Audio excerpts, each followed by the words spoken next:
नमस्कार सभी को। नमस्कार, गुड इवनिंग। मैं डॉक्टर कविता नूनिया स्वागत करती हूँ आप सभी का हिंदी साहित्य की लाइव कक्षाओं में। आप सभी का स्वागत है और जहाँ पर हम सभी कर रहे हैं क्वेश्चन एक कॉन्सेप्ट अनेक, यानी कि एक क्वेश्चन से निकलने वाले बहुत सारे विविध कॉन्सेप्ट के बारे में हम अपने आज के इस सेशन में चर्चा करेंगे। तो आप सब अगर इस चैनल पर नए हैं तो चैनल को आप सभी जरूर सब्सक्राइब कर लीजिए और बेल आइकन को प्रेस कर लीजिए। अगर आप न्यू स्टूडेंट हैं तो आप सभी क्लासेस, रेगुलर क्लासेस के टाइमिंग को नोट कर लीजिए।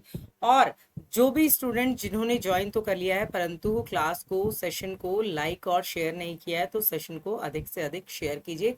टेक्स्ट बुक सुपर कोचिंग पर मैं डॉक्टर कविता नूनिया स्वागत करती हूँ आप सभी का आपकी लाइव क्लासेस में। और आज के इस सेशन को आगे बढ़ाते हुए, जैसा कि आप सभी परिचित है, हम भाषा वाली यूनिट में से आपके एक क्वेश्चन और अनेक कॉन्सेप्ट को लेकर के आगे बढ़ रहे हैं। तो अगर आप सभी टेलीग्राम के ग्रुप से परिचित अभी तक नहीं है तो कविता मैम टेक्स्ट बुक इस टेलीग्राम के ग्रुप को जरूर ज्वाइन कर लीजिए। तो आज का हमारा जो क्वेश्चन है जिससे हमें बहुत सारे कॉन्सेप्ट जो है वो दिखाई देने वाले हैं, तो वो क्वेश्चन है आपका हिंदी की प्रमुख बोली, ठीक है, जिसे आप कौरवी, ठीक है, जिसे आप खड़ी बोली के नाम से जानते हैं, ठीक है, खड़ी बोली या कौरवी, ये नामकरण किसने किया है। चर्चा करेंगे हम इसके जो सही आंसर पर उससे पूर्व हम जानेंगे इस क्वेश्चन के विविध कॉन्सेप्ट्स को। यानी कि अगर हम बात करते हैं कि भाई कौरवी नाम किसी ने दिया है तो खड़ी बोली नाम भी किसी ने दिया है, ठीक है। अगर हम बात करेंगे कि भाई इसके अतिरिक्त अन्य नाम भी जो हमें रचनाकार दिखाई दे रहे हैं, इन सब ने भी क्या अलग अलग नामकरण इसके किए हैं, ठीक है। तो यहाँ पर जब हम बात करते हैं कि भाई किसने क्या क्या नामकरण जो है वो इसके अंतर्गत आपका किया है खड़ी बोली के नामकरण के संदर्भ में, तो खड़ी बोली का जो आधार है, खड़ी बोली का आधार ही किसे कहा गया है, कौरवी को कहा गया है। ये कौरवी जो है वो आपकी कहाँ से निकलती है, पश्चिमी हिंदी से निकलती है। पश्चिमी हिंदी से कौरवी का जो विकास है वो आपको देखने को मिलेगा, ठीक है। वर्तमान में अगर हम बात करें तो उर्दू है, हिंदुस्तानी है और दक्षिणी है, तीनों का जो मिला जुला स्वरूप है वो आपके खड़ी बोली के अंतर्गत आता है। कौरवी के अगर आप क्षेत्रों की बात करेंगे कि कौरवी के क्षेत्रों के बारे में जब हमें जानना होता है तो इसमें प्रमुख रूप से आपको इटावा, फर्रुखाबाद,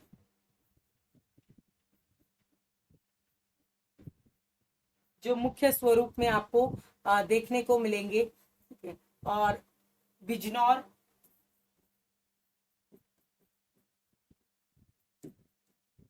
मेरठ,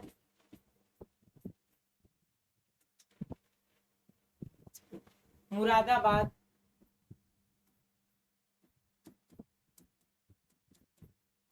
सहारनपुर, ठीक है। इटावा और फर्रुखाबाद जो है वो कन्नौजी के लिए भी आपके इनके अंतर्गत आपको कन्नौजी जो है वो ज्यादा महत्वपूर्ण, परंतु कुछ भाग के अंतर्गत जो है आपको किसका क्षेत्र भी मिलेगा, जो स्वरूप आएगा आपका खड़ी बोली का क्षेत्र भी जो है वो इसके अंतर्गत आता है। अब अगर हम बात करें कि पश्चिमी हिंदी से है तो पश्चिमी हिंदी किस अपभ्रंश से आती है, अगर पूछ लिया जाए आपसे कि कौरवी या खड़ी बोली जो है उसका विकास किस अपभ्रंश से हुआ, तो इसकी अपभ्रंश आपको याद रखनी है, किससे हुआ, शौर सैनी अपभ्रंश से।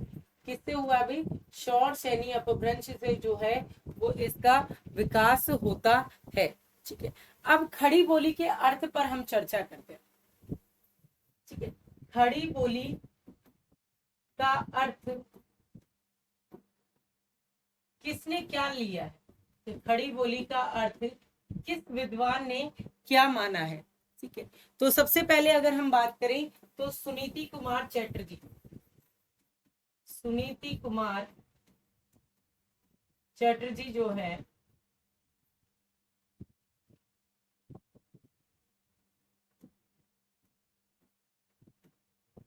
सुनीति कुमार चटर्जी जो हुए हैं, उन्होंने खड़ी बोली का जो अर्थ लिया है वो है सीधी। खड़ी बोली का अर्थ, क्योंकि आप देखेंगे इसके अक्षर में सीधी रेखा के वर्ण जो आपको दिखाई देते हैं। दूसरा जो है वो है आपके कामता प्रसाद गुरु। कामता प्रसाद गुरु, जिन्होंने खड़ी बोली का अर्थ लिया है कर्कश। जिन्होंने खड़ी बोली का अर्थ क्या लिया है, वो उन्होंने कर्कश के स्वरूप में लिया है। अगर आप बात करें जॉन गिलक्राइस्ट की, गिलक्राइस्ट ने खड़ी बोली का अर्थ क्या लिया है?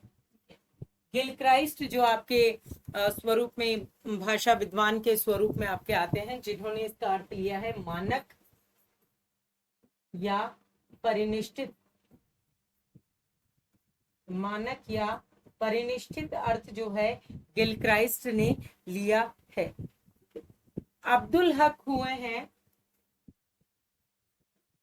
अब्दुल हक भाषा वैज्ञानिक, जिन्होंने इसका खड़ी बोली का अर्थ जो ग्रहण किया है वो गंवारू,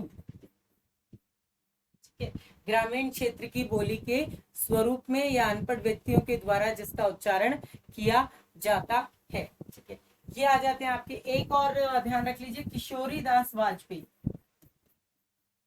किशोरी दास वाजपेयी जी ने इसका जो खड़ी बोली का अर्थ ग्रहण इसके अंतर्गत किया है आपका, तो वो लिया है इन्होंने खड़ी पाई से संबंधित। ठीक है, खड़ी पाई। ठीक है, पाई मतलब जो ये डंडा आपका खींचता है, तो इसे खड़ी पाई कहा जाता है। अन्य वैज्ञानिकों ने जो इसका अर्थ लिया है, अन्य भाषा वैज्ञानिक जो हुए हैं, उन्होंने इसका अर्थ लिया है खरी या शुद्ध। ठीक है, तो ये अर्थ भी जो है वो बहुत बार परीक्षा में पूछे जाते हैं। ग्रियर्सन ने अब यहाँ पर अगर हम बात करें कि भाई किसने क्या नाम दिया है, तो आप देखेंगे जो वर्णन आप सभी को दिखाई दे रहा है, तो ग्रियर्सन ने खड़ी बोली को देशी हिंदुस्तानी, देशी हिंदुस्तानी, या आप देखेंगे इनकी रचना है जो the modern vernacular literature of northern Hindustan, तो वर्नाकुलर, ठीक है, देशी हिंदुस्तानी या वर्नाकुलर हिंदुस्तानी के नाम से ग्रियर्सन जो है वो इसे पुकारते हैं। ठीक है, और यहाँ पर आप देखेंगे सुनीति कुमार चटर्जी हैं आपके, धीरेन्द्र वर्मा है। ठीक है, इन सब ने जो है स्वरूप जो है किसका आधार मान लिया है, खड़ी बोली के ही आधार को स्वीकार कर लिया है। तो हमारे समक्ष जो इस प्रश्न का सही उत्तर आप सभी को दिखाई देगा वो है राहुल सांकृत्यन। उसके अलावा आप देखेंगे धीरेन्द्र वर्मा हुए, धीरेन्द्र वर्मा, सुनीति कुमार चटर्जी,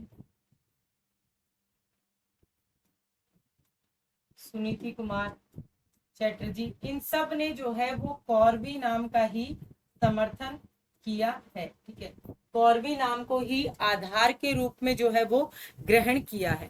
अब कॉर्बी क्या है, तो कॉर्बी जो है वो कुरु जनपद, कुरु जनपद हुआ था। जनपद जो जैसे शॉर्टसेनी आपकी सूरसेन प्रदेश में बोली जाती थी, वैसे ही कुरु जो जनपद था, अब वो जनपद कहाँ था, जो आपका दिल्ली मेरठ के आसपास का जो स्थान था, वो कुरु जनपद के नाम से जाना जाता था। कुरु जनपद उसे कहा जाता था, और उस पर ही राहुल सांकृत्यायन जी इसको कॉर्बी नाम से पुकारते हैं। ये क्षेत्र जो है मोस्टली अगर आप देखेंगे तो देहरादून का जो मैदानी क्षेत्र है आपका, सहारनपुर है, मेरठ है, बिजनौर है, रामपुर है, गाजियाबाद है, आपका मुरादाबाद है, ये सारा क्षेत्र ऐसा है जहां पर हिंदी को हिंदुस्तानी, नागरी, सर हिंदी आदि नामों से जाना जाता है।